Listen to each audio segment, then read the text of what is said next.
moderate. Our political correspondent Ian Watson has this report. Are the leaders of Britain's Muslim communities doing enough to challenge extremism? Government ministers have written to every mosque in England, as well as to community groups, with a clear message. They say, show young people that extremists have nothing to offer them, that there's no place for hate in mosques or any place of worship. What is happening in terms of extremist terror has nothing to do with the true religion of Islam. It's being perverted by a minority who have been radicalized, but everyone needs to help with dealing with this problem of radicalization. And anyone, frankly, reading this letter who has a problem with it, I think really has a problem.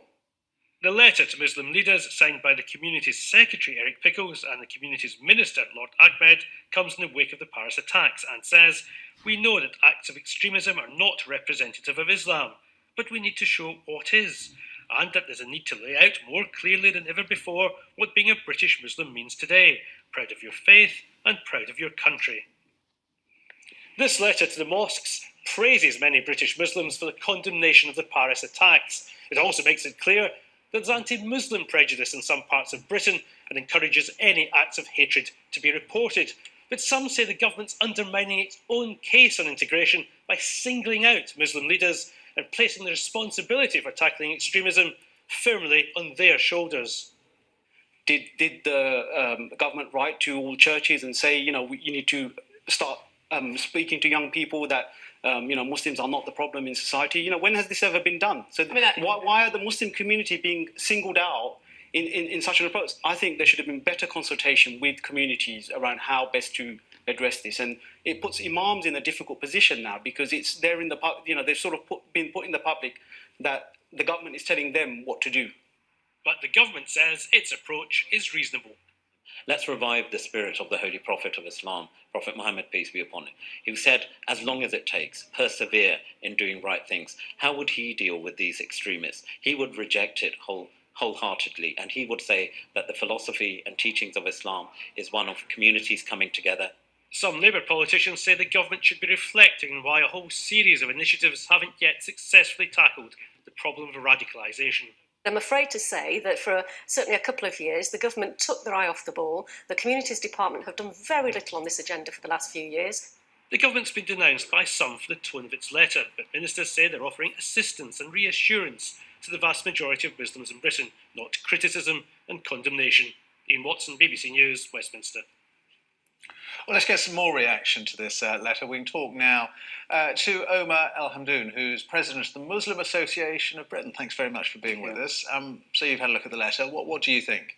Well, on seeing the letter, I have got mixed reactions. On the one hand, we see that the community secretary is actually reaching out, so he's extending his arm out, which is a good move, I think, by the government. Also, is an admission of the government that they cannot solve radicalization by themselves, and that's something that we've been saying in the Muslim Association of Britain for a while. That the community, the Muslim community, needs to be part of the solution. But I think one of the problems that government has, which obviously will be seen, is that sometimes they adopt a pick and choose attitude. So they speak to people who maybe toe certain lines or on the same side of the fence.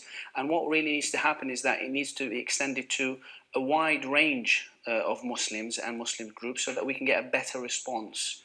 But you say you've got a mixed reaction to the letter. What about the letter is it that you don't like? I think there is, first of all, implied problems with the word extremism, because I think, as we've seen, that there's lots of discussion about banning extremists and people who are preaching hate, and that's ill-defined. So, first of all, it's almost sending a message that certain elements of society need to be silenced. This is a little bit ironic with the debate that we're having at freedom of speech in the world today. Well, how do you define extremism or extremists? Well, I think it remains one of those things that doesn't, it needs a lot of discussion. I mean, there are people working, and in fact, there are seminars being held and discussion groups throughout the country trying to define it properly. But I think there is mainstream Islam. And I would probably say things that are on the fringe of mainstream Islam would be extremist views. So it's about engaging the wider Muslim community. Now, some people in the Muslim community don't like this phrase in the letter, which urges senior Muslims to explain how Islam, quote, can be part of British identity.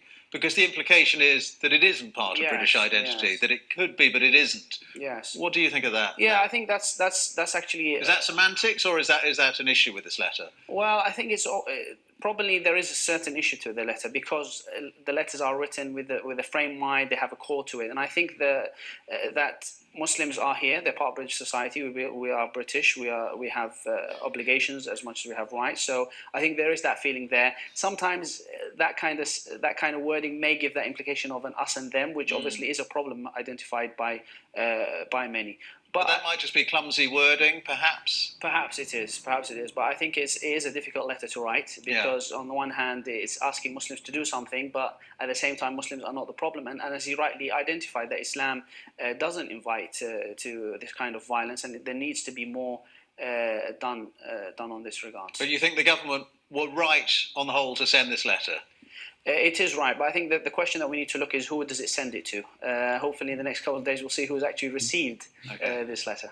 All right, very good to talk to you and get your thoughts. Thanks for being with Omer El-Hamdoon, President of the Muslim Association of Britain. Thanks. Thank you. The government says the NHS in England needs to do more to cut the numbers of